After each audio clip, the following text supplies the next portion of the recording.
muchísimas gracias en nombre del Centro de Innovación del BBVA, que es el que nos acoge y nos cede las instalaciones, en nombre de NoSquare, que es quien lo organiza, y en nombre de Pedro, que ahora os vamos a dejar con él para el taller de hoy. Yo no sé qué tienen las vocaciones, las profesiones vocacionales, que los currículums asociados a las personas que tienen vocaciones son larguísimos y son extensos y muy detallados. Pasa con los médicos, pasa con los militares, imagino que con los curas pasará algo parecido. Pero la verdad que os ocupáis de una forma expresa y muy consciente en registrar vuestra trayectoria, y el currículum de un médico es algo que es casi una novela, casi es la vida contada con todo detalle, ¿no? Y leer el de Pedro, que hemos resumido muy brevemente en el programa del taller, la verdad que te traslada ya la energía y la capacidad de Pedro, ¿no? Pedro lo único que ha repetido en su vida es taller de NoSquare, porque es la segunda vez que le tenemos aquí. Y así que no voy a perder mucho tiempo en presentarte, solo darte las gracias por compartir tu experiencia, tu conocimiento. De la última vez que estuvo aquí, yo creo que solo tenía un libro o dos, ya vas por 5, ¿no? 5 ya. En fin, así que creo que bueno, que va ampliando y estoy seguro que el taller va a ser una auténtica delicia. Muchísimas gracias, Pedro, un aplauso. Muy bien, pues muchas gracias, Juan, muchas gracias a todos vosotros por la asistencia. Y lo primero, ver qué tiene que ver un neurólogo, qué tiene que ver un médico con un taller de economía, un taller de marketing. Pues bueno, fundamentalmente la causa fundamental es que nosotros, todos vosotros, tomáis decisiones con vuestro cerebro. O sea, el cerebro está ahí para todo, no solamente para hacer hueco, el cerebro está ahí para tomar decisiones. El cerebro es la estructura más compleja del universo realmente y nosotros nos pasamos el día entero tomando decisiones. Muchas de esas decisiones están asociadas a todos los procesos de compra, todos los procesos de inversión, todos los procesos de marketing.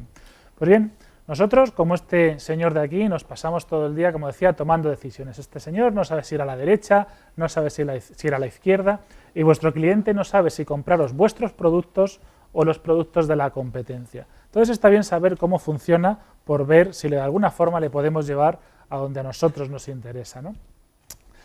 La neurociencia, la neuroeconomía, realmente el estudio de la toma de decisiones viene de aquí. El inicio de ello fueron las enfermedades neurológicas. A día de hoy sabemos que los pacientes que tienen una enfermedad de Alzheimer, que tienen un Parkinson, que tienen una migraña, no toman decisiones exactamente igual que aquellos que están absolutamente sanos. Entonces, inicialmente comenzó por ahí, por el estudio de cómo se afectaba esa toma de decisión cuando el paciente tenía algunas enfermedades. Y de ahí, por motivos obvios, pasamos al siguiente punto: cómo tomamos decisiones los sujetos sanos, cómo tomamos decisiones cualquiera de nosotros. Y fundamentalmente donde esto tiene interés, donde tiene importancia, es aquí. O sea, ¿por qué uno de nosotros toma Coca-Cola? ¿Por qué otro de nosotros toma Pepsi? ¿Por qué uno elige un producto y por qué otro elige un producto? Cuando realmente no hay grandes diferencias entre ellos, cuando realmente los productos son muy similares y nos centramos en esas decisiones emocionales, en esas emociones que nos están llevando hacia un lado y hacia otro. La neuroeconomía, como tal parte de la neurociencia que se dedica al estudio de la toma de decisiones, nosotros lo vemos como algo absolutamente novedoso. Cuando habéis visto este taller estoy seguro de que habéis dicho, uy, neuroeconomía, neuromarketing, eso es algo muy nuevo, muy moderno. Pues no, esto viene ya desde la Edad Media, realmente. O sea, en la Edad Media ya se sabía, estas chicas, por ejemplo, sabían que si adornaban los productos que querían vender con florecitas, con una sonrisa, ya simplemente de esa forma iban a vender más sus productos. Eso ya es neuroeconomía, eso es lo que hacemos a día de hoy y eso es lo que yo os voy a decir. La gran diferencia a día de hoy es esta, la resonancia magnética. A día de hoy ya no tenemos que elucubrar cómo venderemos más o cómo venderemos menos, ya simplemente somos capaces de meter al cliente, de meter al inversor en la resonancia magnética y vemos cómo está funcionando su cerebro. Es más, sabemos perfectamente qué decisión va a tomar ese cliente, incluso entre 3 y 4 o incluso 5 segundos antes de que él mismo lo sepa. Curiosamente, luego él dirá, bueno, he elegido este producto y voy a comprar este otro, y se creerá libre tomando esas decisiones. Pues no, si vosotros miráis al monitor del ordenador que le está haciendo la resonancia magnética, sabréis antes que él qué decisión va a tomar. La neuroeconomía realmente tuvo un cambio muy importante en el año 2002. Si veis ahí, en los años anteriores todos los premios Nobel de Economía habían sido dados a economistas. Y en el año 2002 se produjo un cambio importante, cuando lo ganó un psicólogo, el Premio Nobel de Economía. Hasta el año 2002 realmente se hablaba del desarrollo de la resonancia funcional. La resonancia funcional es un tipo especial de resonancia magnética que nos permite ver cómo funciona el cerebro cuando tomamos decisiones. No solamente la anatomía, sino cómo funciona, qué partes se activan cada vez que decidimos. Se hablaba de la economía del comportamiento, como una mezcla de la psicología, de la economía, en el que se intentaba ver cómo tomaban decisiones los clientes. Pero como os decía, en el año 2002, este señor, Daniel Kahneman, supuso un cambio enorme en lo que es la neuroeconomía. De hecho, se considera el padre de la neuroeconomía. Y ganó el premio Nobel en este año, en el año 2002, por toda la gran cantidad de estudios que había hecho en los años anteriores, en los 90, que es la que se llamaba la década del cerebro. Eso sigue así, de hecho, al siglo XXI lo llamamos ya el siglo del cerebro, o sea que todo ya parece que es del cerebro. Y a partir de ahí, en los años posteriores, comenzó la neuroeconomía a desarrollarse cada vez más. Se crearon asociaciones, la Association for Neuropsychoeconomics, la Society for Neuroeconomics, que es la más grande que hay ahora mismo, es la de Estados Unidos, y entre ellas la Asociación Española de Neuroeconomía. Con todo esto realmente nos llevamos a preguntar cuál es el papel de la neurociencia, qué papel tiene la neurociencia en el estudio de la economía, el estudio del marketing, el estudio de la toma de decisiones en general. Pues bien, os voy a comentar muy por encima, porque es el tiempo que tengo, os voy a comentar muy por encima cómo nuestro cerebro toma decisiones. Os tenéis que hacer la idea de que el cerebro es la estructura más compleja del universo y la parte de toma de decisiones es la parte más compleja del cerebro. Y yo tengo unos 3/4 de hora, un poquito más, para contaros todo esto. Entonces va a ser un poco resumido, pero lo vamos a intentar. El punto más importante que tenéis que tener en cuenta es lo que se llama el equilibrio entre el sistema de recompensa cerebral y el sistema de aversión a la pérdida. De forma muy resumida, nosotros tenemos en nuestro cerebro una parte que se encarga de ver lo positivo de la decisión que vamos a tomar, que sería el sistema de recompensa cerebral, y una parte que se encarga de ver lo negativo de ese sistema de recompensa cerebral. De tal forma que tenemos una especie de equilibrio. Un equilibrio en el que si se activa más el sistema de recompensa cerebral, tomaremos la decisión, compraremos el producto. Si se activa más el sistema de aversión a la pérdida, no compraremos el producto. Todo lo bueno va a venir dado en el sistema de recompensa y todo lo malo, por decirlo así, lo vamos a leer con el sistema de aversión a la pérdida. De tal forma que estos dos están como en un equilibrio, están tirando uno de otro. Y el que más se active, así nosotros actuaremos. Pues bien, el sistema de recompensa cerebral cada día sabemos más cosas sobre él. Existen varias estructuras relacionadas con este sistema. Entre ellas, quedaos con dos. Hay muchos nombres implicados, pero quedaos con dos. La corteza prefrontal y el núcleo accumbens. Y esos dos nombres van a salir varias veces a lo largo de la presentación. La corteza prefrontal sobre todo se asocia con las decisiones racionales y el núcleo accumbens se asocia fundamentalmente con las decisiones emocionales. Cuando se nos activa el sistema de recompensa cerebral, el sistema del sí, de tomar la decisión, se nos activa a través de un neurotransmisor, una sustancia cerebral que se llama dopamina. La dopamina nos produce placer, la percibimos como placer, de tal forma que solo hay dos formas de sentir placer, nosotros como seres humanos, porque nos suban la dopamina o porque nos suban la oxitocina. No existen muchas más formas, que no se engañen. Pues bien, la dopamina realmente se activa ante cualquier cosa que nosotros percibimos como algo positivo, algo que nos gusta. Cualquier tipo de recompensa potencial va a subirnos la dopamina. El dinero, la comida, la bebida, las relaciones sexuales, el producto que vendéis a vuestro cliente, una cara atractiva, diversas drogas, todo eso nos va a subir la dopamina. De tal forma que incluso se ha acuñado el término doparse para referirse a ese acto de consumir una droga y subirnos la dopamina de forma artificial. Doparse viene de la palabra dopamina. De forma muy general podemos decir que el sistema de recompensa cerebral está formado por este grupo de estructuras. Del área tegmental ventral sale una vía que llega hasta la corteza prefrontal medial, y hasta el núcleo accumbens, que son las importantes. Luego alguna también a otras zonas. La activación del núcleo accumbens se relaciona con la cantidad de beneficios económicos, mientras que la activación de la corteza prefrontal se relaciona con la probabilidad de éxito. De tal forma que cualquiera de los dos nos va a activar ese sistema del sí, ese sistema de recompensa cerebral.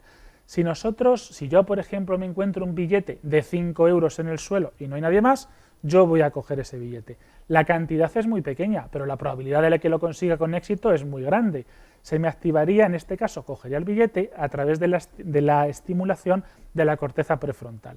Si yo veo, por ejemplo, un billete de lotería en el que la cantidad a ganar es muy grande, mientras que las probabilidades de que lo consiga es muy pequeño, ese billete de lotería lo voy a asumir, lo voy a comprar a través de la estimulación del núcleo accumbens.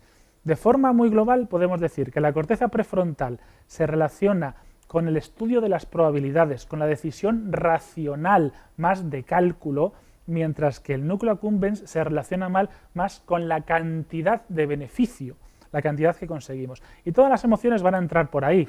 Si a mí, por ejemplo, me venden un móvil y ese móvil se adapta a mis necesidades de consumidor, esa capacidad de adaptación a las necesidades del móvil las voy a percibir con la corteza prefrontal.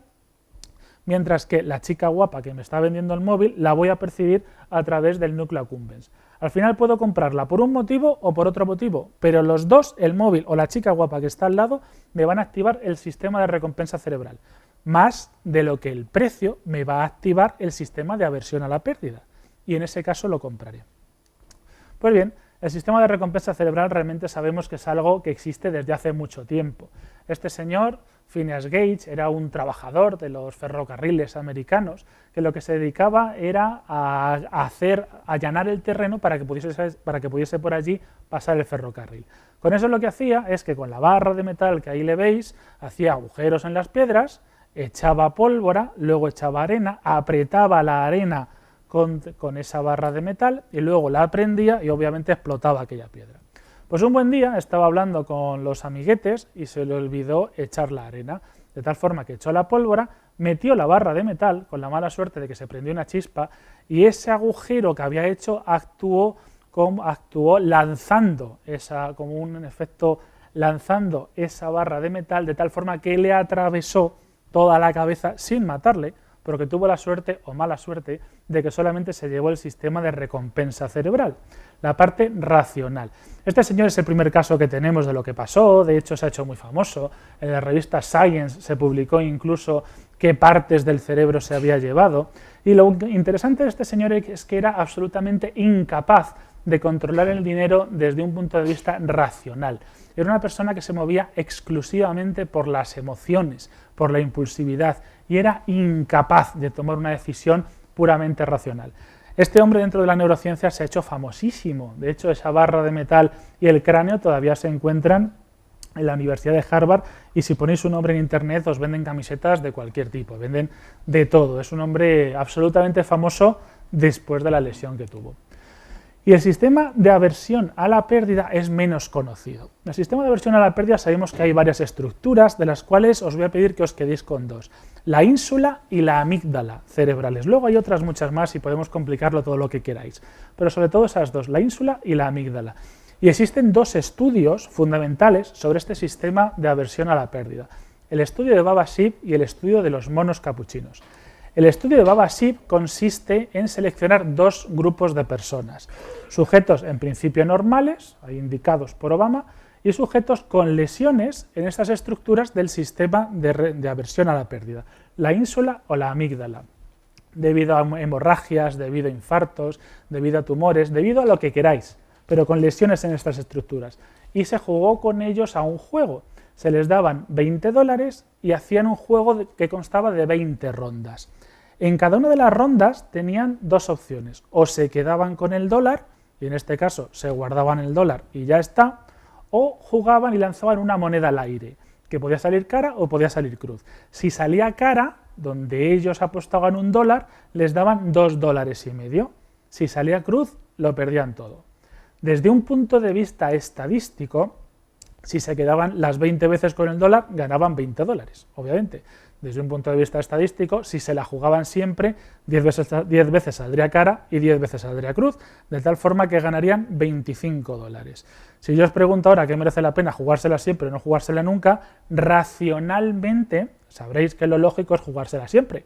Ganaríamos 25 en lugar de 20. Pues vamos a ver qué es lo que hacen los sujetos normales y los sujetos con estas lesiones. En sujetos normales el porcentaje de inversión es de un 57%. Tras una inversión fallida, ya no quiero jugar más, acabo de perder mi dinero, y baja al 40%, de tal forma que los beneficios medios son de $22,8. En sujetos con lesiones cerebrales, el porcentaje de inversión es de un 84%. Después de una inversión fallida, me da exactamente igual, no tengo la zona cerebral para procesarlo, 84%, exactamente lo mismo. Ahora, los beneficios medios son de $24,2, más que en los sujetos normales. Señores, si se hacen una lesión cerebral en una de estas dos zonas, ganaríais más a mi juego. Es decir, los sujetos normales, que nos creemos normales, tenemos una aversión al riesgo ilógica que nos está haciendo perder dinero en este juego. Pero hay más. El otro estudio sobre la aversión a la pérdida se llevó a cabo en la Universidad de Yale sobre los monos capuchinos. A estos monos, que ya son monos muy antiguos, muy separados del ser humano, se les dio también unas monedas, unos tokens, y se les enseñaba a hacer negocios con estas dos personas.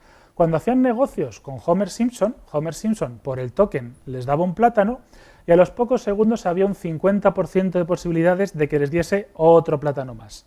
Cuando hacían negocio con Peter Griffin, me parece que se llama el gordito, cuando hacían negocios con él les daban 2 plátanos y pocos segundos después había un 50% de posibilidades de que le quitasen un plátano. Y esto se repitió muchas veces hasta que el mono ya sabía perfectamente que tanto con uno como con otro les daban plátano y medio. O sea, esto no se hizo pocas veces. Pues ¿con quién creéis que prefirieron hacer negocios los monos? ¿Con Homer o con Peter Griffin? Pues al igual que a nosotros, no nos gusta que nos quiten luego las cosas. La gran mayoría prefirió hacer negocios con Homer Simpson. Si le dais a algún cliente algo alguna vez que luego tiene posibilidades de que no se cumpla y se lo quitéis, ese cliente no va a querer volver a hacer negocios con vosotros. Acordaos del mono cuando estéis pensando en ese cliente. Se acabó el negocio con él. Tenemos una aversión a la pérdida enorme, una aversión a la pérdida que nos lleva a hacer decisiones, a tomar decisiones absurdas. Es más, ¿os suena esta frase? ¿Creéis que algún español la pronunció hace unos años? Si mi casa valió 500.000 euros, ¿cómo voy a venderla por 480.000? ¿No será más lógico esperarme 40 años a que vuelva a subir de precio? No sé si lo veis lógico o no, pero esto es algo que hemos hecho mucho los españoles. Nuestro cerebro elimina totalmente la capacidad racional para pensar en la inflación a 40 años, en las posibilidades de lo que vamos a perder, las posibilidades perdidas, en la cantidad de impuestos que vamos a pagar. Simplemente vemos la sensación de pérdida y en cuanto vemos esa pérdida ya no queremos volver a hacer nada más. Directamente se activan nuestras emociones y nos bloquean totalmente esa capacidad racional. Volviendo al equilibrio entre estas dos estructuras, acordaos el sistema de recompensa y el sistema de aversión a la pérdida, vamos a ir más allá. Vamos a meter directamente a estas personas en la resonancia magnética y vamos a ver qué zonas se les activan. Cuando se les activa el núcleo accumbens, eso lo que significa es que a esa persona le gusta emocionalmente ese producto, se prevé una posible compra. Cuando se activa la corteza prefrontal, lo que significa es que racionalmente también nos gusta ese producto y también prevé una compra, se adapta a nuestras necesidades. Cuando se activa la amígdala o la ínsula cerebral, las partes del sistema de aversión a la pérdida, lo que se ve es que hay una posible pérdida, que es caro, que vamos a perder dinero, que hay un riesgo y eso nos bloquea totalmente esa compra. Entonces muchas veces habréis oído por ahí que se dice que existe un punto en el cerebro de vuestro cliente que si le tocáis, vuestro cliente os va a comprar sí o sí vuestro producto. Que incluso se le ha dado el nombre de punto S. El punto S como tal no existe, pero sí existe si podéis hablar de estas tres estructuras. Si en vuestro cliente le activáis el núcleo accumbens, si le activáis la corteza prefrontal y si a la vez le bloqueáis la amígdala, vuestro cliente sí o sí os va a comprar vuestro producto. Sí o sí. Y es más, vosotros incluso vais a saber antes que él que quiere ese producto, que lo va a comprar. Y ahora viene la pregunta del millón. ¿Podemos cambiar esto en nuestro cliente? ¿Podemos de alguna forma apretarle ese puntito, ese núcleo accumbens, esa corteza prefrontal y hacer que nos compren nuestros productos? Pues curiosamente sí. Y uno de los efectos para hacer eso, para conseguirlo, es el que se llama efecto Google. No Google, no tiene nada que ver con la empresa. Efecto Google, que significa algo así como gafas de bucear en inglés. Consiste en una estimulación del núcleo accumbens a través de algo que tiene que ser algo que le guste al cliente. Algo que él lo aprecie, dinero, regalos, relaciones sexuales para los más osados, tabaco, alcohol, lo que queráis. Algo antes de enseñarle vuestro producto. Y posteriormente ese estímulo primario, le va a activar ese núcleo accumbens. Y luego le vais a presentar lo que le queréis vender, una inversión financiera, un producto de venta, bienes inmobiliarios, acciones, lo que queráis. De tal forma que cuando le presentéis a vuestro cliente lo que le queréis vender, vais a encontrar a vuestro cliente con ese equilibrio, sistema de recompensa, sistema de aversión a la pérdida, parcialmente inclinado hacia el sistema de recompensa cerebral. Y va a valorar vuestro producto mucho mejor de lo que es en realidad. Y esto lo podéis cruzar como queráis. Podéis dar dinero para vender acciones, podéis dar tabaco para vender un bien inmobiliario y podéis dar alcohol para que la persona del sexo contrario os guste más. Y eso es bastante conocido, siento decirlo así. De hecho, si queréis luego, que no queda bien decirlo ahora, os digo la cantidad exacta de miligramos de alcohol que necesita tomar vuestra pareja para que os vea más atractivo, porque también está estudiado. Por eso el efecto Google también se llama efecto embellecedor de la cerveza. Como os decía, tenéis a vuestro cliente en estado basal, al cual le dais un estímulo primario que debe ser gratificante para él, y tendréis a vuestro cliente con el núcleo accumbens activado. Sobre ese núcleo accumbens activado le podéis dar el estímulo secundario que le podéis vender y por fin conseguiréis realizar el negocio con un componente emocional que no habíais utilizado hasta entonces. Y esto en marketing se utiliza muchísimo. ¿O qué tiene que ver cómo se explica este anuncio publicitario? Estamos enseñando sexo y estamos vendiendo un desodorante. ¿Qué tiene que ver? Pues desde el punto de vista racional muy poquito. Ahora, desde el punto de vista emocional, el sexo va a activar al núcleo accumbens y el núcleo accumbens va a hacer que cuando te presentan el desodorante tú lo vas a valorar mucho mejor de lo que es en realidad. Y más ejemplos, lo que queráis, con los niños se juega mucho, ese instinto maternal, ese instinto paternal hace que también vendamos muchas más cosas y los utilicemos como estímulo primario. ¿Os suena este anuncio? Se utilizaba el instinto maternal y al final se estaba vendiendo una compañía aérea. Este era el anuncio de Iberia, de hace bastante tiempo. E incluso para vender planes de pensiones, ¿o pensáis que esto tiene otro significado más racional? Pues no, vendéis el instinto maternal-paternal y vendéis un plan de pensiones realmente asociado. La alegría del payasito del McDonald's os está haciendo que valoréis mucho mejor de lo que es en realidad esa comida nada buena, por decirlo así. Y como estímulos primarios podemos poner lo que queráis. Entradas para ir al Gran Premio de Montmeló y te damos un plan de pensiones, una cámara de vídeo, 6 exclusivos boles de vidrio belga. ¿Tiene algo que ver eso con un plan de pensiones, los boles de vidrio belga? Sí, desde el punto de vista emocional, a través de la estimulación del núcleo accumbens, pero no desde un punto de vista racional. Es más, podemos ir más allá y podemos hacer que ese estímulo primario ni siquiera sea consciente para vuestro cliente, porque lo que es inconsciente para vuestro cliente, el cerebro de vuestro cliente lo está analizando, aunque ese estímulo no llegue a la corteza prefrontal y no sea consciente para él. Pero sí que le está tocando el núcleo accumbens y emocionalmente sí que le estáis afectando. Todo lo que llega a la retina de vuestro cliente, el cerebro de vuestro cliente lo procesa, aunque no sepa racionalmente qué es lo que está haciendo. Aquí, como veis, los botellines y los helados están colocados de una determinada forma para, bueno, que pensamos que ese estímulo primario pueda ser algo. Os dejo a la imaginación de cada uno. Pero no queda solo ahí. ¿Por qué pone sex en un fotograma de una película de Walt Disney? Pues incluso también a los padres también les gusta eso. ¿Por qué vienen escenas como la de esos 2 ratoncitos? Esto es una escena real de una película de Walt Disney. La cara del león tiene unas ciertas características bastante curiosas, ¿no? Y podríamos llegar mucho más allá. Es más, incluso hay veces que ni siquiera sabemos si esto es publicidad subliminal o no. Facebook utiliza estas caritas.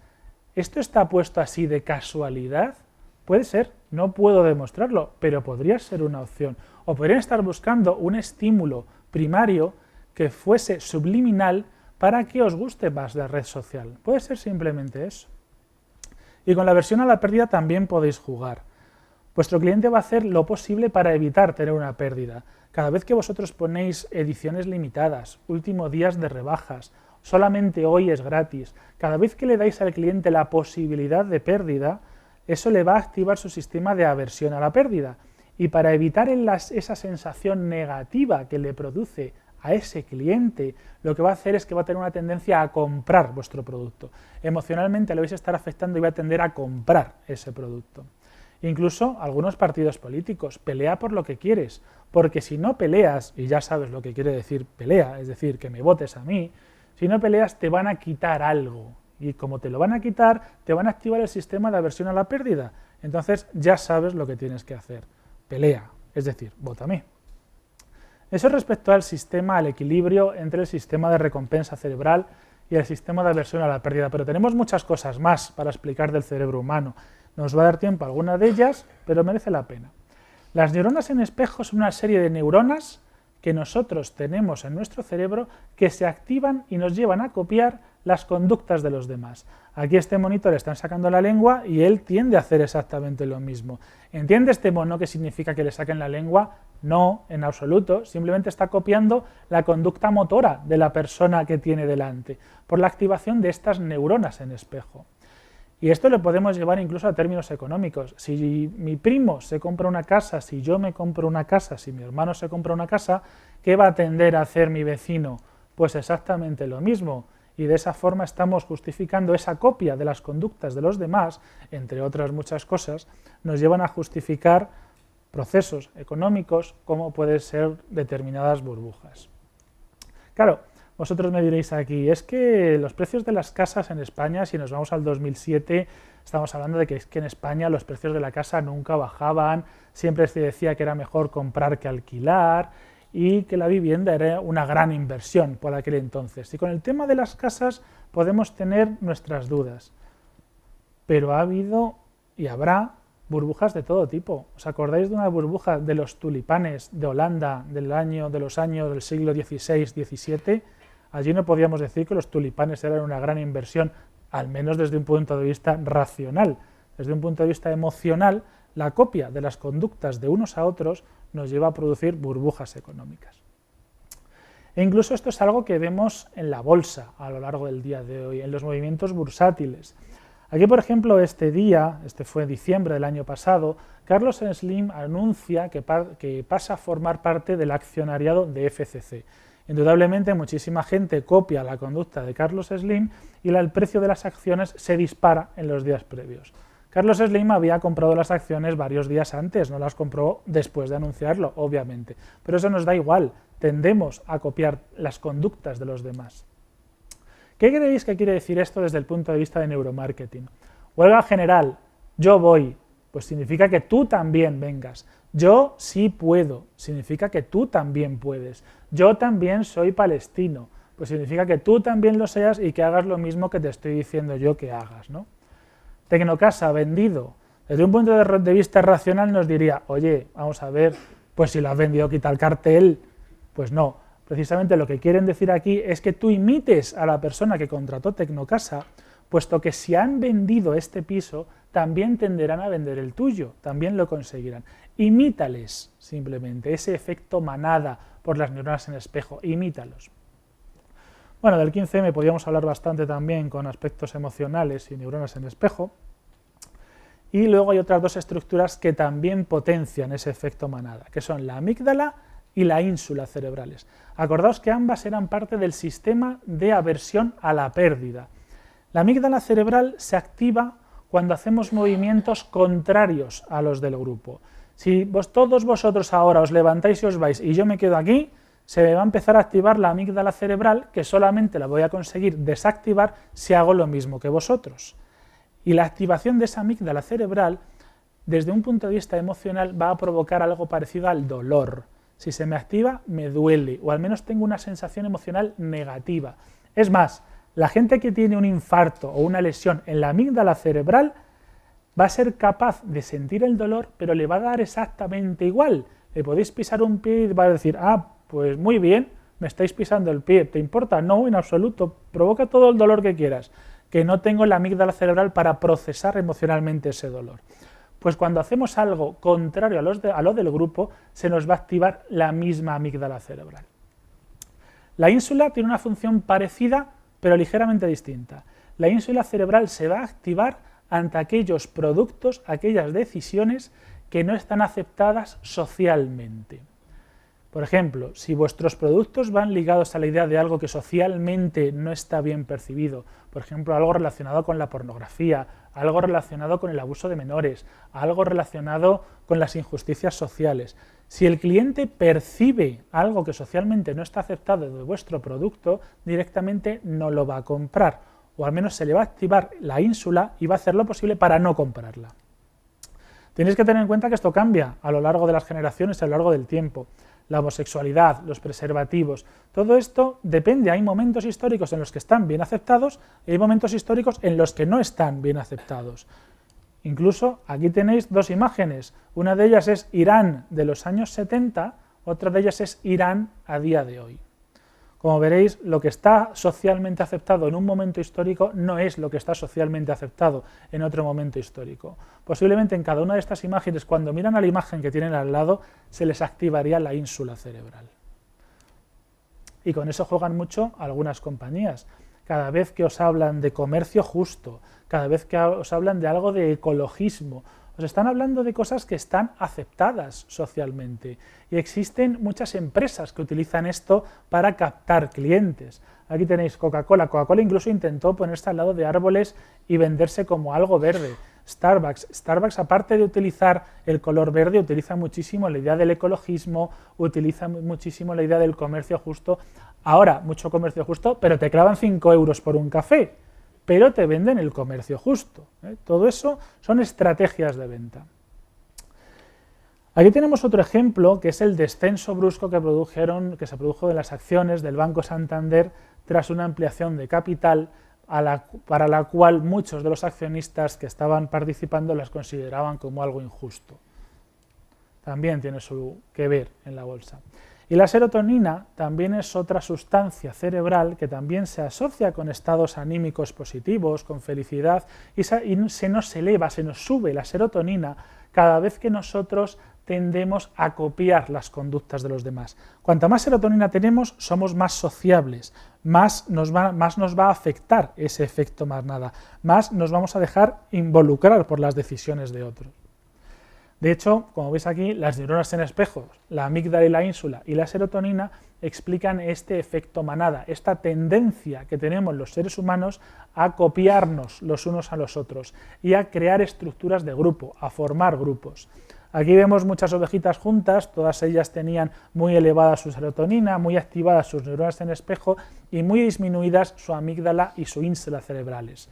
Mientras que la pobre oveja solita que veis aquí a la izquierda descarriada, pues tenía la ínsula y la amígdala muy activadas, produciéndolas una sensación de dolor, una sensación de malestar, y además tenía las neuronas en espejo muy poquito activadas y además tenía la serotonina muy baja. Y este comportamiento, este efecto manada, este comportamiento borreguil, lo tenemos todos nosotros. Y las empresas y los partidos políticos las utilizan para copiarnos, para influirnos nuestra conducta. De hecho, aquí veis muchos de los eslóganes políticos que hemos utilizado: vamos todos juntos a más, únete a la izquierda, yes we can, lo que nos une, juntos podemos, incluso la palabra ciudadanos nos incluye a todos dentro de un mismo grupo. Ellos juegan muchísimo con todo esto. Y es más, también las empresas lo utilizan. ¿O qué creéis que quiere decir todo esto de únete a Facebook, únete a nosotros, únete al equipo Betanwin, Club Mutua Madrileña? Todo esto, toda esta pertenencia, lo que os está invitando es a que forméis parte de un grupo, y por supuesto seáis su cliente. Pero podemos ir más allá. podemos hablar de generación de patrones, podemos hablar de una estructura que se llama corteza cingulada anterior. Nosotros como seres humanos estamos constantemente intentando predecir el futuro.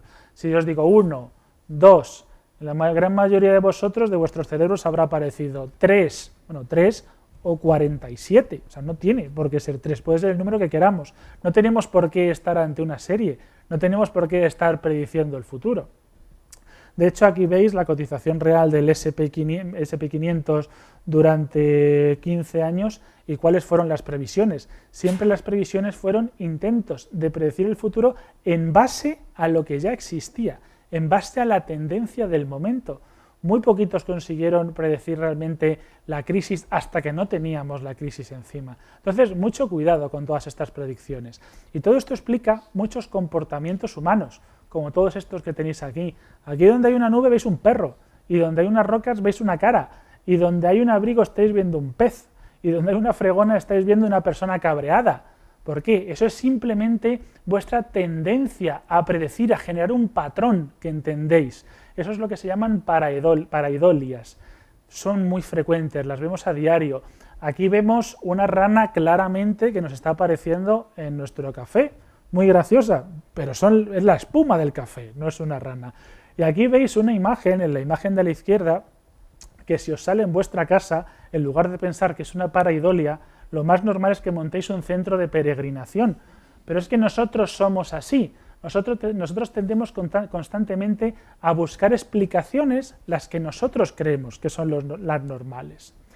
Y cuando las cosas no ocurren como nosotros pensamos que van a ocurrir, nuestro cerebro tiene una reacción enormemente brusca. Se activan una serie de neuronas que se llaman neuronas fusiformes, que están en un montón de estructuras, ahí tenéis unas cuantas que no merece la pena entrar, y lo que nos provoca es una reacción muy rápida, una reacción muy brusca, una sobrereacción a aquello que nosotros no entendemos, a aquello que nos saca de nuestro nivel de confort, de nuestra zona de confort.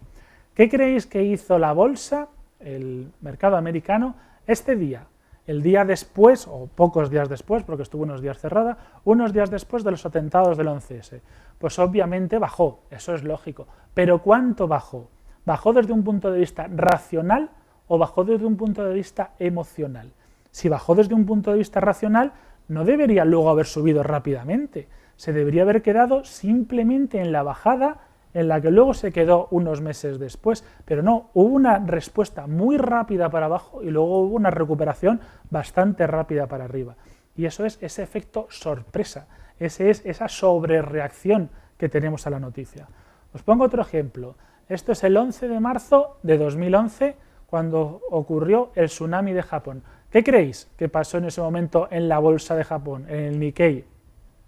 Pues en el Nikkei lo que tenemos es una bajada también brusca, que se recupera muy poquito después. Es más, si la analizamos vemos claramente dos bajadas. Una primera bajada, que es claramente racional, es la bajada económica que tiene el Nikkei, de todos los beneficios que tiene el Nikkei, pero luego hay otra bajada muy brusca, muy rápida y que se recupera muy rápido después. Esa es la bajada emocional, esa es la bajada por el miedo, por esa sobrereacción a la noticia que tenemos. Ejemplos tenemos todos los que queráis. Aquí tenemos otro muy parecido del IBEX, de nuestro IBEX 35, en diciembre de 2014, cuando Arabia Saudí se le ocurre hablar del precio del petróleo y darnos un susto a todos.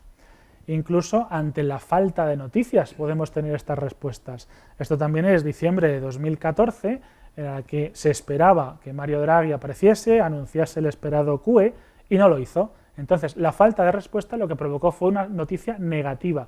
Como veis ahí, en muy pocos minutos se produjo una caída espectacular de los índices bursátiles. Y en neuromarketing también se utiliza mucho. Tenemos que buscar constantemente esa sorpresa, tenemos que buscar las llamadas de atención. La mejor forma de captar la atención de vuestros clientes es romper el patrón de lo que ellos esperan. Ellos esperan algo, si lo conseguís romper, vais a captar su atención y vuestro cliente va a ser mucho más emocional. Aquí tenéis un claro ejemplo, un anuncio de un gimnasio, un anuncio de una pasta dentífrica, pues también lo mismo, intentamos llamar la atención con algo que no nos es normal. Con el sexo también se juega mucho. Génesis, pues bueno, ¿por qué un seguro utiliza un erizo en lugar de una persona enchaquetada hablando sobre un plan de pensiones. Pues no, utiliza un erizo para llamar la atención. Recoja aquí su nómina, Infojobs, pues otra forma de conseguir captar la atención. Y ahora os voy a hablar de las influencias endógenas y exógenas. Si ya todo esto de por sí es complicado, imaginaos encima que vuestro cerebro está regulado por una gran cantidad de factores hormonales y por una gran cantidad de factores externos, exógenos, hormonas sexuales, factores ambientales, drogas, alcohol, estrés, fármacos, todo lo que queráis, todo eso nos va a influir en nuestra toma de decisiones. Las hormonas sexuales, por supuesto. De hecho, parece ser que existen diferencias entre la memoria de los hombres y la memoria de las mujeres, que podemos meternos en un terreno un poco complicado. Aquí os presento un estudio en el cual se enseñó tanto a hombres como a mujeres, se les enseñaron unas diversas fotografías. Unas fotografías tenían un componente emocional absolutamente neutro, una casa, una flor, y otras de ellas tenían un componente emocional claro, un cadáver, una cirugía, una pareja dándose besos, positivas o negativas. Se les enseñaron las fotografías y 3 semanas después se les preguntó tanto a ellos como a ellas qué fotografías eran capaces de recordar. Pues bien, en aquellas fotografías de contenido neutro teníamos prácticamente la misma memoria. Ahora, en aquellas fotografías con un componente emocional, las mujeres nos daban 1000 vueltas. Si vemos una pareja que claramente está discutiendo por algo que ocurrió en el pasado, sabemos perfectamente, y todos lo vais a recordar, cuando la mujer está echándole la bronca al hombre y el hombre ni se acuerda ya de lo que hizo mal. Pues eso tiene su base neurológica. Es más, incluso podemos ir más allá y podemos utilizar estos estudios para explicar comportamientos masculinos y femeninos. Por ejemplo, se sabe que los hombres tardan muchísimo menos tiempo en volver a una inversión financiera una vez han sufrido una pérdida. Si la mujer sufre una pérdida económica, va a tardar mucho más en volver a arriesgar su dinero, en volver a la renta variable, porque va a recordar mucho más esa pérdida que ha ocurrido. Es más, podemos incluso diferenciar los distintos ciclos económicos entre el real, el del hombre y el de las mujeres. Si aquí tenéis en azul el ciclo económico real, el ciclo económico de consumo de los varones va a estar ligeramente retrasado, pero el ciclo económico de consumo de las mujeres va a estar todavía más retrasado, puesto que se van a acordar de aquella pérdida que sufrieron en los momentos de la crisis. Entonces, en un momento como el de ahora, que parece ser que estamos empezando ya a remontar, obviamente los hombres van a ser los primeros que se van a lanzar a las inversiones más arriesgadas y a consumir, sobre todo, productos que puedan tener una cierta sensación de pérdida. Es más, esto es un estudio del año 2005 en el cual se relacionan los niveles de testosterona con la cantidad de beneficios que una persona, que un broker, en este caso, tiene en el intradía, en la bolsa de Londres. Se miden los niveles de testosterona y curiosamente se ve que aquellas personas que tienen más testosterona, más hormona masculina, utilizan técnicas con mayor riesgo, asumen muchísimo más el riesgo y al asumir más el riesgo realizan más operaciones de entrar y salir a lo largo del día y tienen más beneficios a lo largo del día. Cosa distinta que si lo comparamos con los beneficios anualizados que suelen tener más las mujeres a lo largo de un año de inversión. Las mujeres habitualmente después de un año tienden a ganar más dinero que los hombres por evitar todos estos episodios de entrada y salida y al arriesgar menos dinero. Y ya no solamente las cosas internas, sino las cosas externas, la intensidad lumínica, los ciclos lunares, todo eso también influye. A mayor luz, cuanta mayor cantidad de intensidad lumínica, estamos más eufóricos, tendemos a comprar más, los precios de las acciones tienden a subir y tenemos menos memoria. Y también hay otro estudio para asegurar esto. Un estudio comparó los días nublados con los días soleados, de tal forma que a la entrada de varios establecimientos se colocaban varias fotografías. Curiosamente, los días muy soleados, nuestra capacidad para recordar los productos que allí había, las fotografías que allí había en estos establecimientos, era, fijaos, 1/3 de lo que había de los días normales, los días nublados. Es decir, si queréis lanzar una campaña de marketing y vuestra idea es que los consumidores la recuerden, si lo hacéis los días nublados vais a tener mucha más capacidad para lograrlo. Otra cosa que os deja la neuroeconomía. Y los ciclos lunares es muy curioso. Los ciclos lunares Yo que he hecho guardias en un servicio de urgencias, vemos que en los días de luna llena hay más brotes psicóticos, hay más brotes de esquizofrenia, existen más migrañas, existe más epilepsia, hay más intentos de suicidio y los precios de las acciones tienden a bajar y ya hay varios estudios de eso. Este es un gráfico mío, por eso está así de mal hecho. Estos son 7-8 meses del IBEX 35. En los cuales yo seleccioné los días alrededor de la luna llena y los días alrededor de la luna nueva. Y aquí os dejo lo que pasó. En azul tenemos los días alrededor de la luna nueva, mientras que en rojo tenemos los días alrededor de la luna llena. Os lo dejo mejor todavía, os quito el gráfico de fondo. ¿Qué creéis? ¿Cuándo subía más? ¿Los días alrededor de la luna nueva o los días alrededor de la luna llena? ¿Y por qué no creamos un fondo que se aproveche de esto, que se ponga bajista cuando aquí está en rojo y que se ponga alcista cuando aquí está en verde? Mala idea, porque ya existe también, tampoco somos originales en eso. Y las drogas, alcohol, todas esas cosas también nos van a afectar. Las drogas de abuso, por supuesto, van a alterar nuestro sistema de recompensa. Las cantidades de alcohol, uno no invierte igual si va bebido que si no va, eso es lógico. De fármacos tenemos un montón, que tampoco vamos a hablar. Solamente os voy a comentar el primero, el propranolol, que es muy comúnmente utilizado, se utiliza para muchas cosas, tiene el nombre comercial de Sumial, es muy conocido y se utiliza para problemas de corazón, para migrañas, para un montón de cosas. Pues bien, también existe un estudio que afirma que la gente, los brokers en este caso, que toman Sumial, que toman propranolol, tienen una menor percepción del riesgo, lo cual es lógico porque es un fármaco que tranquiliza, y al estar más tranquilos asumen más riesgo y aumentan los beneficios. Y este estudio también es estadísticamente significativo. Con el resto también hay muchas cosas, pero no merece la pena entrar. Y ya lo último que os dejo es sobre la percepción y la interpretación de los objetos. Una cosa es un objeto real, una cosa es lo que vosotros queréis vender, otra cosa muy distinta es lo que percibe vuestro cliente y otra cosa muy distinta es lo que está interpretando vuestro cliente, que no tiene por qué tener mucho que ver. Si le estáis enseñando a vuestro cliente una fotografía y resulta que vuestro cliente es ciego, pues lógicamente el producto que él va a percibir no va a ser el mismo que el de otro cliente que no lo es.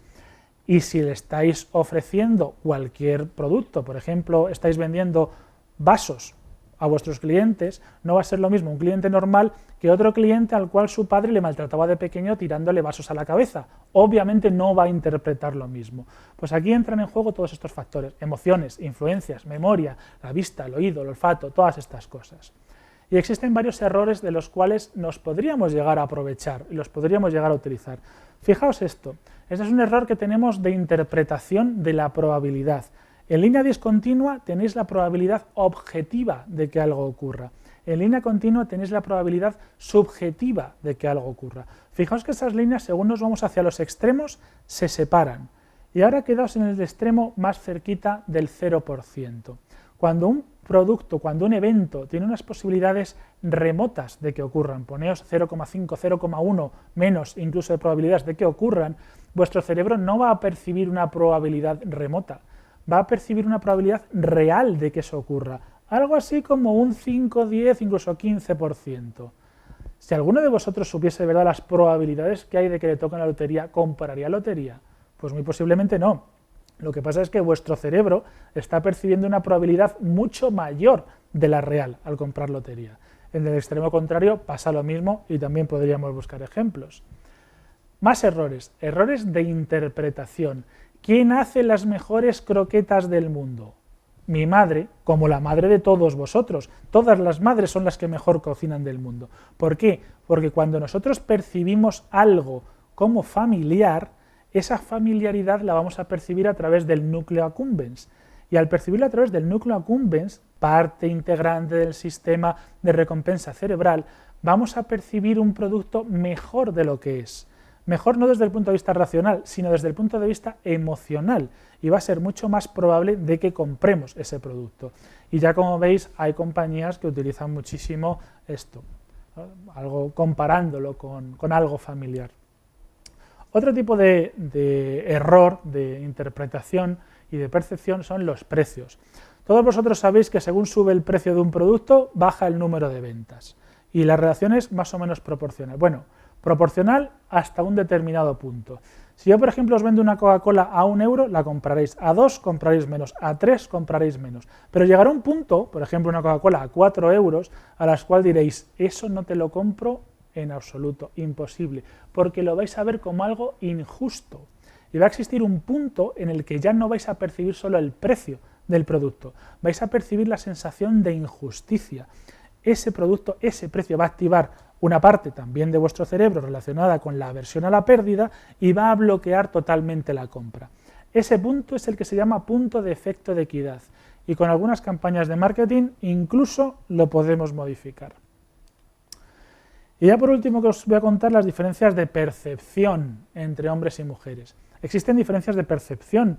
Nuestros ojos, nuestro cerebro no ven exactamente igual. Nosotros, hombres y mujeres, tenemos un tipo de células en la retina, 2 tipos de células. Uno de ellos se llaman conos y otros se llaman bastones. Los bastones los utilizamos para ver en la oscuridad, ver el movimiento, y los conos los utilizamos más para ver los colores. De tal forma que las mujeres tienen más conos y los hombres tenemos más bastones. Ellas ven mejor el color, nosotros vemos mejor el movimiento. Y este es un estudio que se hizo para demostrarlo. Este es el espectro visible. Aquí tenemos colores, no contéis el número de colores, que ya os digo yo que es infinito. Es todo el espectro visible, toda la gama de colores. Pues bien, los varones necesitamos más distancia en esta parte del gráfico, más distancia para percibir 2 colores distintos que las mujeres. Dicho de una forma técnica, los varones necesitamos mayores longitudes de onda para percibir entre 2 colores distintos. ¿Y cuántos colores podemos percibir? ¿Cuántos colores vemos aquí los hombres y cuántas las mujeres? Pues tampoco lo contéis, que os lo digo, os los voy a decir los números. Fijaos, los hombres vemos rojo, morado, rosa, naranja, amarillo, verde y azul. Las mujeres, marrasquino, cayena, azul, cielo, verde, pistacho. Eso es real, blanco roto. ¿Qué es el blanco roto?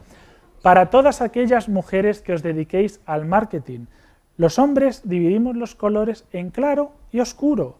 El azul es azul claro y azul oscuro. El verde es verde claro y verde oscuro. Y el blanco es blanco. Ya está. Por mucho que lo intentéis, no tenemos neuronas para verlo. Somos así, tenemos otras cosas buenas, pero no tenemos neuronas para ver estos colores. Ahora, si organizáis una campaña de marketing orientada a las mujeres, sí que tenéis que tener todo esto en cuenta. Para ellas, os dejo un mensaje. Si usted llega a su casa recién salida de la peluquería con un tono de pelirrojo que nunca antes se había atrevido a usar y su pareja le recibe con un «qué lindo te quedan estos pendientes nuevos», recapacite antes de mirarlo a los ojos y pegarle un par de gritos. No es que no queramos, es que no podemos y nos lo tenéis que tener en cuenta. Pero también tenemos otras capacidades. Podemos ver mejor el movimiento y las cosas que se mueven las vemos mejor. Imaginaos que viene por el horizonte, sobre todo por la parte lateral del campo visual, un avión que está en movimiento. Pues bien, si la mujer es capaz de ver el avión grande de abajo, nosotros seríamos capaces de ver el avión pequeño de arriba. Tendríamos más capacidades en ese sentido, más capacidades relacionadas con el movimiento, menos relacionadas con el tono del color. Os repito, a la derecha, campañas de marketing para ellas. A la izquierda, campañas de marketing para ellos. También lo tenéis que tener en cuenta. Y luego con los colores y el marketing existen muchísimas cosas. Habréis leído que los colores se asocian a todas las cosas, que si el color morado se asocia a la casta, curiosamente, que si otros colores se asocian a otras cosas, pero ahí hay mucho de psicología y muy poquito de neurociencia.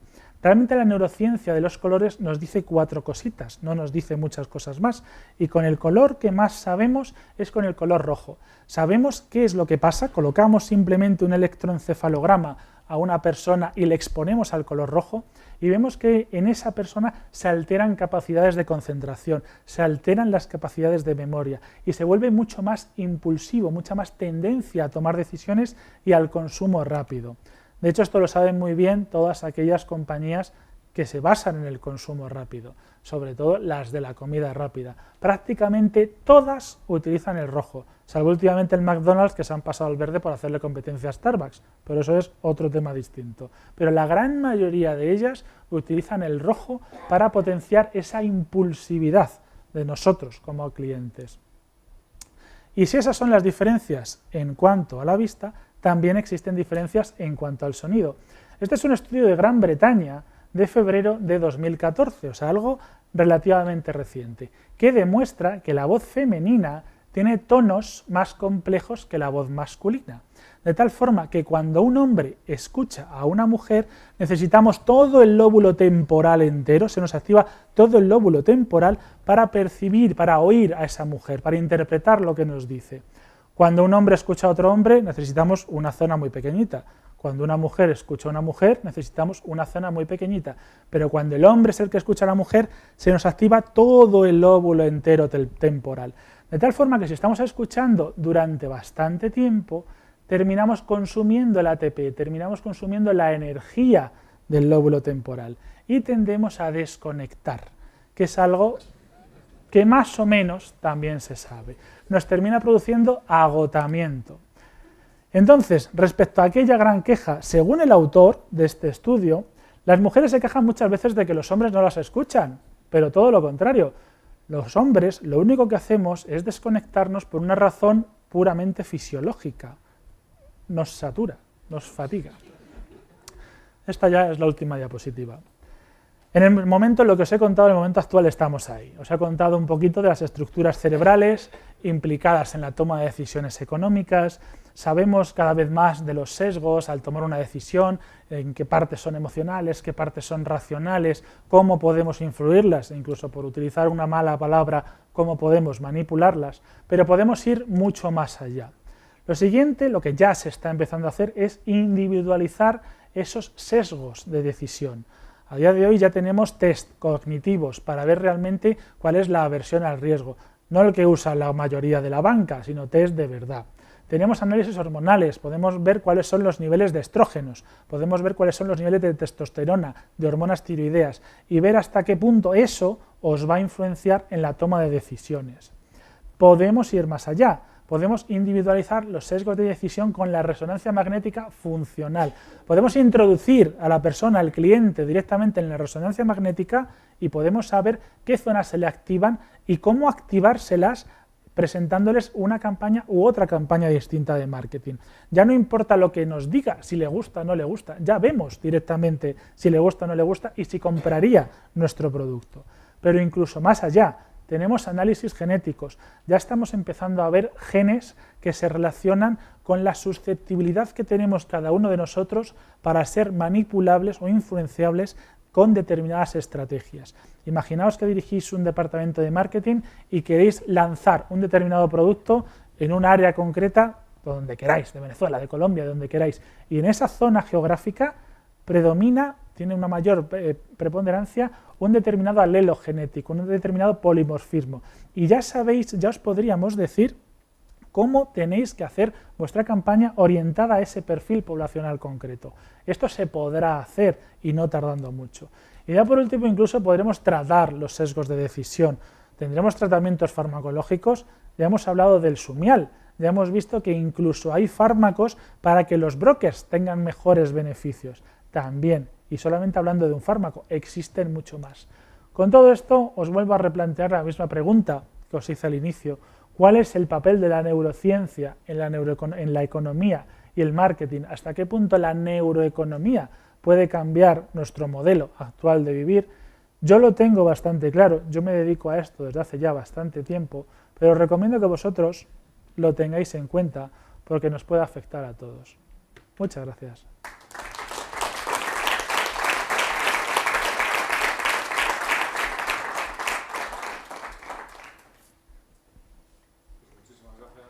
Pedro, la verdad que nos has defraudado. Y ahora tenemos unos minutos para turno de preguntas, que seguro que tenéis preguntas que hacer. Hablar, por favor, al micrófono para la gente que está en el streaming, que también existen. Buenas tardes, muchas gracias. Buenas tardes. Te felicito por la conferencia. Gracias. Hemos aprendido hoy cómo se toman decisiones a nivel neurológico por la influencia en el núcleo accumbens, Sí. según comentabas. ¿Cómo se reconcilia eso con los estudios que hablan que la toma de decisiones en un porcentaje muy alto se toma en base a hábitos? He leído varios estudios que dicen los hábitos determinan un 60% de tus decisiones diarias a nivel inconsciente, sin que te des cuenta. Por tanto, ¿cómo tomamos decisiones?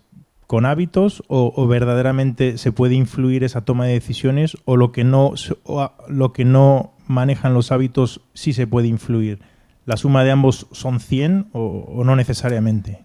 Respecto a porcentajes es muy complicado saber hasta qué punto aquí la decisión es racional, la decisión emocional, es por hábitos o es por lo que sea. Los hábitos afectan a varias cosas. Dentro del concepto hábitos tienes muchísimas cosas. Tienes por un lado toda la memoria, todos los recuerdos de todo lo que tú has hecho. Todos los recuerdos, como ya habíamos comentado aquí, eso se filtra a través del sesgo de familiaridad. Si yo tengo un hábito hacia algo en concreto, eso que yo hago va a ser mucho más familiar para mí. Entonces, lo que es más familiar, ese hábito ya me va a estar influyendo y voy a estar percibiendo de forma distinta. Todo eso se va a filtrar a través del núcleo accumbens, por ejemplo. Cuanta más información tengas, que también hay una diferencia entre hábito e información, cuanta más información tengas, más va a ir a través de la corteza prefrontal, también va a cambiar tus decisiones racionales. Y otra tendencia que nosotros tenemos se filtra a través del sistema de aversión a la pérdida. Todo lo que nosotros percibimos como algo distinto, algo diferente, lo vamos a percibir como algo con un riesgo asociado. Entonces, si nosotros nos quedamos en nuestro hábito normal, en nuestra zona de confort, realmente vamos a evitar todos esos riesgos derivados de salirnos de nuestros hábitos. Y entonces vamos a activar ese sistema de aversión a la pérdida.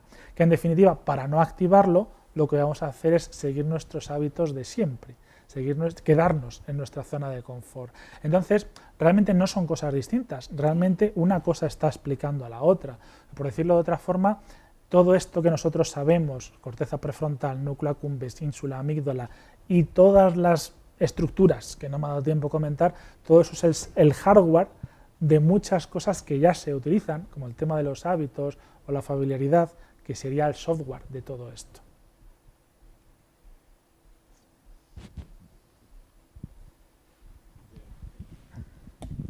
Sí, muchas gracias. Quería saber qué opina del concepto de la neuroestética, ¿no? ¿En qué medida la neurociencia puede anticipar patrones estéticos que son más atractivos pues, para el común de la gente, ¿no? Y si esa medida, digamos, si ese tipo de patrones se pueden predecir, patrones artísticos que puedan ser más o menos interesantes, ¿no?, entre el público. Sí. Bueno, la neuroestética es otra de las ramas, lo que pasa es que ya se le pone el nombre de neuro a todo prácticamente, ¿no? Pero bueno, la neuroestética simplemente intenta predecir, estudiar lo que son los patrones que nos resultan más atractivos y los que no. La base es la misma, o sea, la base es introducir a la persona, evaluar el cerebro con resonancia magnética y si algo nos resulta atractivo, se nos va a activar simplemente más el sistema de recompensa cerebral. Cuanto más atractivo, más se nos va a activar. Además, eso suele implicar mucho decisiones emocionales. No suele ir tanto por corteza prefrontal, suele ir más por núcleo accumbens. Entonces, tenemos la relación directa. Cuanto más atractivo nos es algo, más se nos activa esta zona. Entonces, a partir de ahí podemos empezar a introducir estructuras y variables distintas y podemos variarlas. Se han visto muchos estudios de la estética, por ejemplo, de la simetría, puntos determinados de simetría de la cara. Todo eso se puede relacionar perfectamente con su nivel de activación de determinadas estructuras del sistema de recompensa cerebral. Entonces, sí, es otra parte de lo mismo. Realmente todo es neurociencia. Lo llamemos neuroeconomía, neuroestética o neuro lo que queramos. Pero sí, por supuesto que lo podemos estudiar.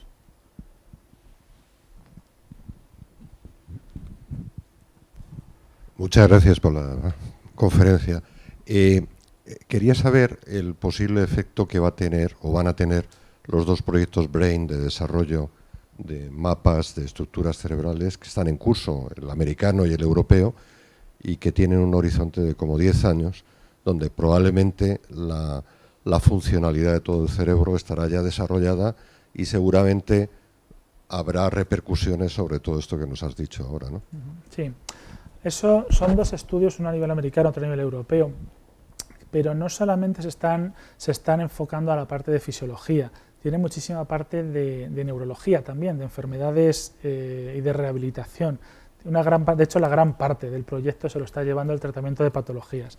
Yo creo que nos vamos a beneficiar en general a todos los niveles, a nivel anatómico y funcional, como es esto, como a nivel patológico. Por un lado, muchas enfermedades continuarán su desarrollo y continuarán los tratamientos para ellas, pero sí que es cierto que vamos a saber mucho más también de determinadas funciones cerebrales. Entonces yo creo que simplemente todo esto, esta misma gráfica, esta última, es lo que está pasando ya, y lo que simplemente una inversión de estas características, que es una inversión enorme, la va a acelerar. Cada vez vamos a saber más qué estructuras se alteran o cambian cada vez que tomamos decisiones, vamos a saber mucho también de genética, de cómo tomamos decisiones, y en general simplemente, yo no creo que se desarrolle únicamente un área concreto, creo que se va a desarrollar toda la neurociencia, que es el objetivo de esos dos horizontes.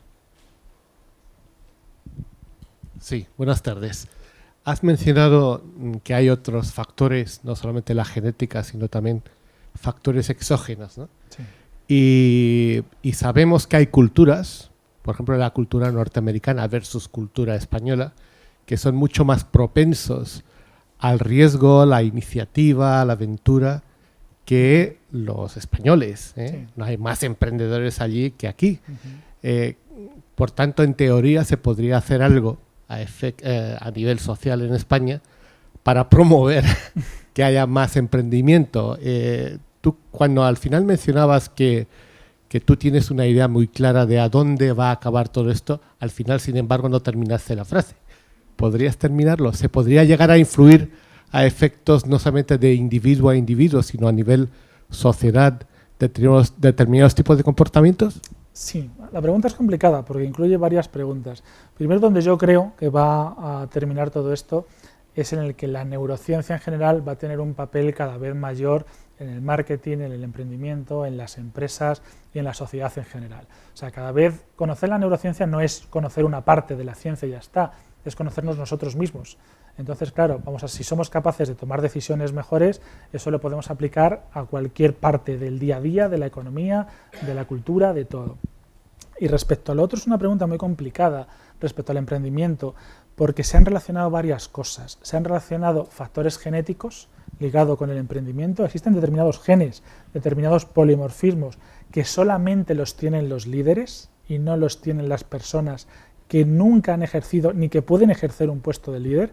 Eso es muy curioso y abre unos condicionamientos éticos que casi es preferible no entrar, pero se han desarrollado esos genes, bueno, existen esos genes, se han descrito, pero luego yo creo que las diferencias, por ejemplo, entre una cultura como la norteamericana y una cultura como la española, yo creo que tiene muchísimo que ver el ambiente, simplemente, o sea, nuestra cultura, nuestro desarrollo. Aquí prácticamente te inculcan con 20 años que el objetivo del español medio es ser funcionario, y en Estados Unidos te inculcan algo absolutamente distinto.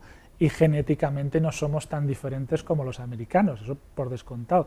Pueden existir ciertas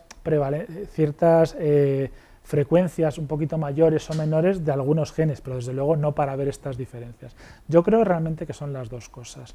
Un condicionamiento genético, que algunos los tienen y otros no, y es así, y hay muchos estudios de eso que pueden ser hasta peligrosos. Y luego mucho componente, en este caso, para relacionar una cultura con otra ambiental, muchos ambientales. Es más, se han relacionado tendencias de aversión al riesgo, también están descritas entre distintos grupos poblacionales, también hay estudios que van por ahí. Por ejemplo, entre occidentales, asiáticos, se han visto ligeras, sutiles diferencias entre gente conservadora y gente progresista.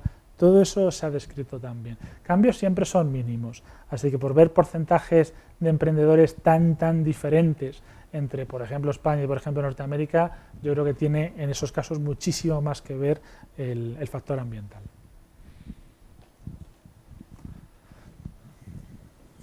Bueno, ya no levantéis más las manos, que no hay tiempo para todos, ¿eh? Madre mía.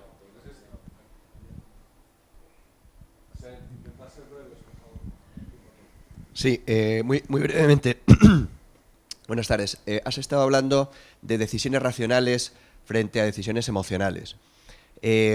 Sin ser un experto, pero muy interesado por este tema, hay gente que creo recordar que es una escuela alrededor de Antonio Damasio, que dice que en el proceso de toma de decisión el impulso final siempre es emocional y quería contrastarlo contigo, y que las personas que tienen dañado algunas partes emocionales son incapaces de tomar ese impulso final para tomar una decisión y siempre están dudando sobre cuál es la decisión correcta.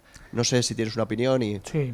Cuando el cerebro se activa, prácticamente se activa todo el sistema en general, no una parte en exclusiva la corteza prefrontal o no en exclusiva el núcleo accumbens. Habitualmente siempre puede haber un componente. Ahora, ¿qué porcentaje de ese componente? Es imposible saberlo. Es más, el porcentaje de activación va a depender de una cosa o de otra.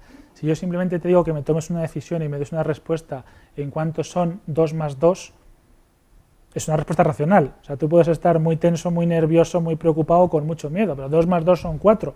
Entonces ahí el componente emocional, hombre, puede existir, pero desde luego es mucho menor. Si te pido simplemente que elijas un tipo de móvil u otro, o en el nivel del gran consumo, en la mayoría de las ocasiones va a haber un componente emocional muy importante. Yo creo que no es en el 100% de los casos, pero en la gran mayoría sin duda.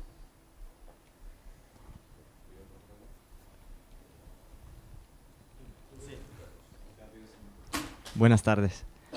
Quería saber, ¿existen software de manipulación? ¿Podrían existir en el futuro unos software que nos puedan manipular? Que yo sepa, no existe, pero si existiese ya te digo que no lo harían público. Yo no creo que exista a día de hoy un software de manipulación como tal. Sí que es cierto que todos estos efectos, los poquitos que he dado aquí y todos los que hay, simplemente sabiendo que existen y sabiendo cómo utilizarlos, se pueden utilizar en una campaña publicitaria o en una campaña política, que quizás sería donde muchos de estos tendrían más su utilidad.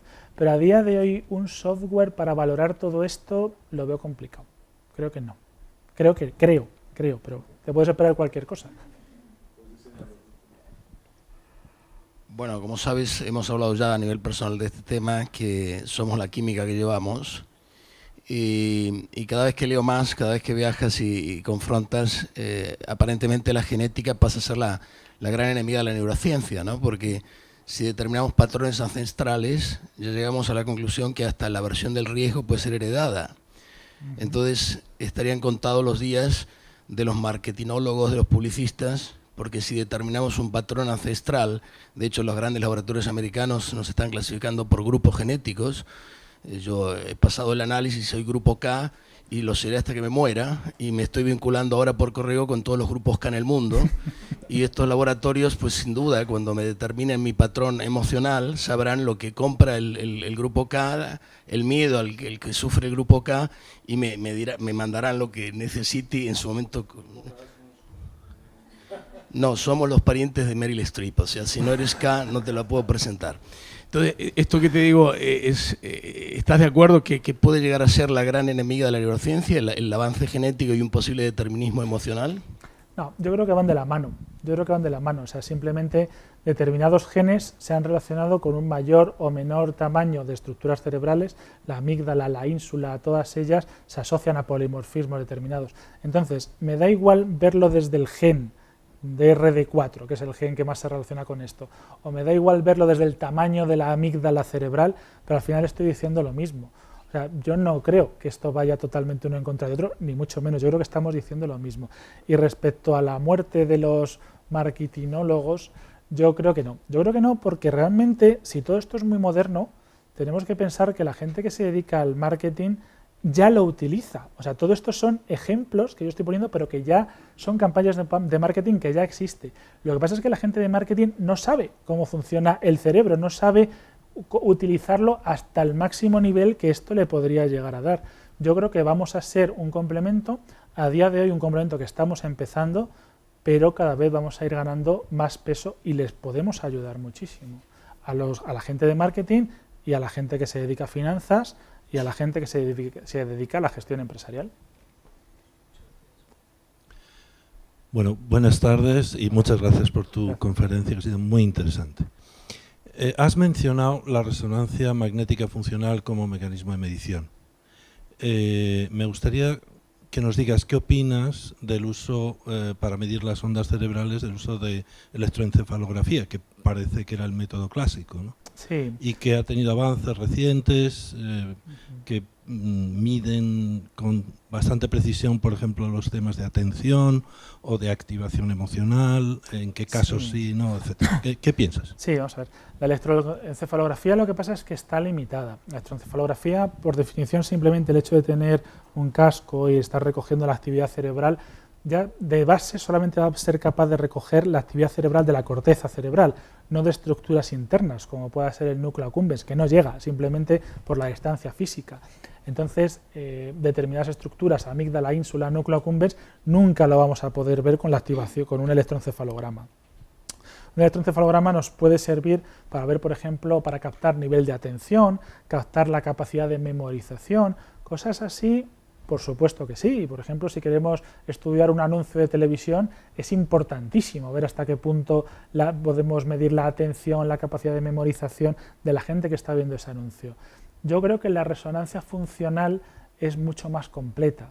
Vamos a ver de forma global todo el cerebro, vamos a ver mucho más, con muchas otras limitaciones. O sea, una resonancia funcional a una persona en concreto necesitamos un equipo enorme que vale millones de euros y cada resonancia nos va a valer 300 o 400 euros, mientras que un aparato de electroencefalografía no llega a esos precios ni por asomo.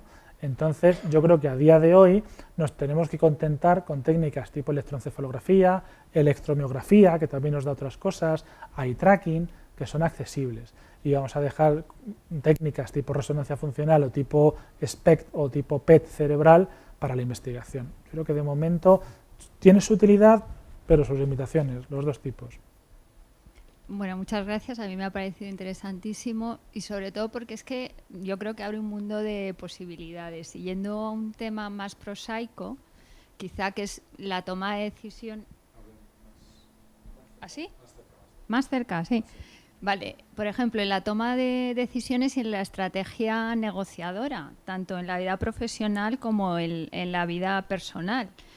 Según has ido un poco desgranando, estás súper condicionado y puedes elegir desde el momento, desde el estímulo previo, desde el día que esté nublado para que se acuerden mejor de lo que les has contado.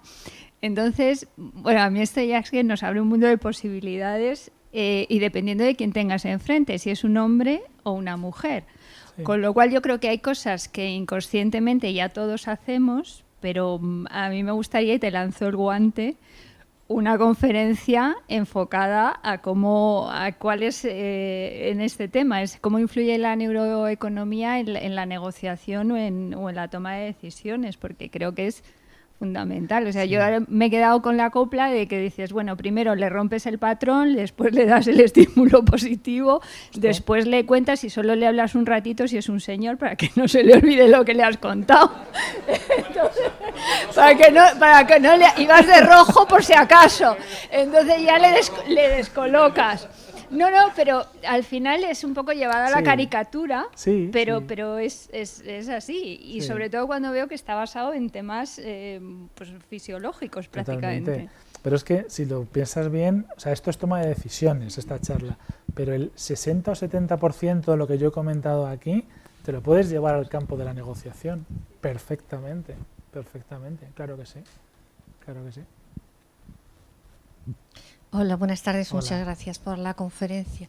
Desde el coaching nosotros trabajamos la toma de conciencia, el autoconocimiento y entre otras cosas trabajamos también el conocer los propios condicionamientos. ¿Este trabajo puede modificar el condicionamiento? Sí, por dos motivos. Vamos a ver, nosotros cuando tomamos decisiones siempre tenemos todo lo que es la parte racional y la parte emocional.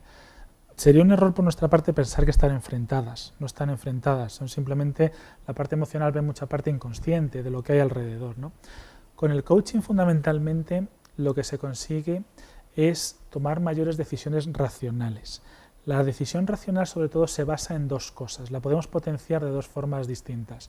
La podemos potenciar conociendo más sobre una decisión. Yo no voy a tomar la misma decisión si soy técnico de Apple o si no tengo ni idea de teléfonos móviles cuando compro un teléfono móvil, ¿no? Eso mismo lo podemos aplicar a la propia persona. Cuanto más conocimientos tenga yo de algo y cuanto más tiempo tenga para tomar una decisión. O sea, no elijáis el partido a votar el día antes y cosas así, ¿no? Entonces yo creo que desde el coaching hacéis una labor muy interesante de cara a que esa persona conozca mucho más, no solo de sí mismo, sino de la decisión que tiene que tomar. Y podéis potenciar la decisión racional.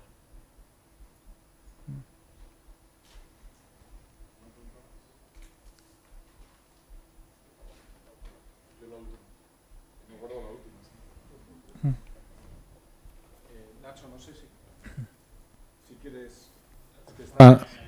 Nacho Villoc es el director del Centro de Innovación. Hemos dado la bienvenida a todo el mundo en vuestro nombre y quería, ya que está aquí, la verdad que hay que observar a Nacho porque no se queda a todos los talleres y hoy le he visto que ha tomado notas y creo que le ha gustado igual que a todos, ¿no? Yo una última pregunta y luego ya el cierre, ¿no?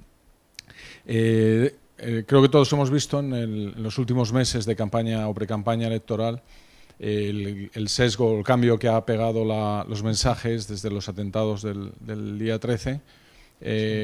Antes principalmente el tema de Cataluña, temas laborales, temas en las libertades, etcétera, y ha pasado radicalmente, ha cambiado el discurso, ¿no? Desde tu punto de vista, ¿qué partido crees que está haciendo mejor los deberes de...? Pregunta complicada, pregunta muy complicada. Por salirme un poco, yo creo que desde que de la semana pasada que sufrieron en París los atentados, yo creo que en todos nosotros se ha activado o estamos valorando toda la información que nos llega con la parte de aversión a la pérdida, la que valora el riesgo, un poquito más activada de lo normal, o al menos somos emocionalmente más susceptibles a que nos lleguen por esa parte. Entonces, ahora mismo estamos en un estado en el que cualquiera de nosotros, si nos hablan de seguridad, si nos hablan de unión con el pueblo francés, emocionalmente nos van a captar muchísimo más. Yo creo que, diga por dentro, hablando de todos los partidos, yo creo que realmente, salvo Podemos, que se ha excluido un poco en la alianza con todos los demás, que creo que se ha equivocado en esa técnica, creo que el resto de partidos lo está haciendo de forma muy similar. Creo que han limado las fisuras que existen entre unos y otros a la hora de afrontar este problema y que existe algún tipo de pacto para no utilizar eso electoralmente, lo cual no me parece mal. Yo creo que todos ellos saben muy bien lo que ha pasado, saben que emocionalmente somos mucho más susceptibles y creo que lo están sabiendo hacer bien. Pues yo creo que ya cerramos. Voy a ver si soy capaz de practicar algo de lo que has dicho hoy. En la balanza, lo primero, activar los beneficios. Yo creo que hoy habéis visto, todos los que estáis aquí, los beneficios que aporta No Square, no solo por la participación de Pedro, sino por las preguntas que han sido realmente a un nivel y que ha mantenido el debate hasta el final, ¿no?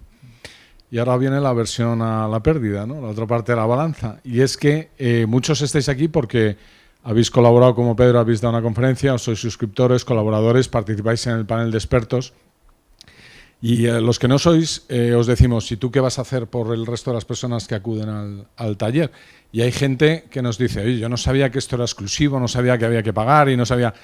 Y les decimos, bueno, no hay que pagar, hay que aportar cosas. Si no tienes nada que aportar, si eres tu cerebro es plano, pues y no te queda otra opción, suscríbete. Pero la versión a la pérdida, lo que quiero trasladaros es que esto va para arriba, que se está llenando y que estamos dejando entrar a gente, gracias al Centro de Innovación del BBVA, pero que yo creo que estáis perdiendo ya tiempo en no aportar algo al contenido, como ha hecho Pedro hoy, y uniros al club, que es parte de lo que hoy ha hecho Pedro y que con este detalle te agradecemos y te damos las gracias sinceramente por tu generosidad. Pues muchas gracias. Muchísimas gracias. Muchas gracias.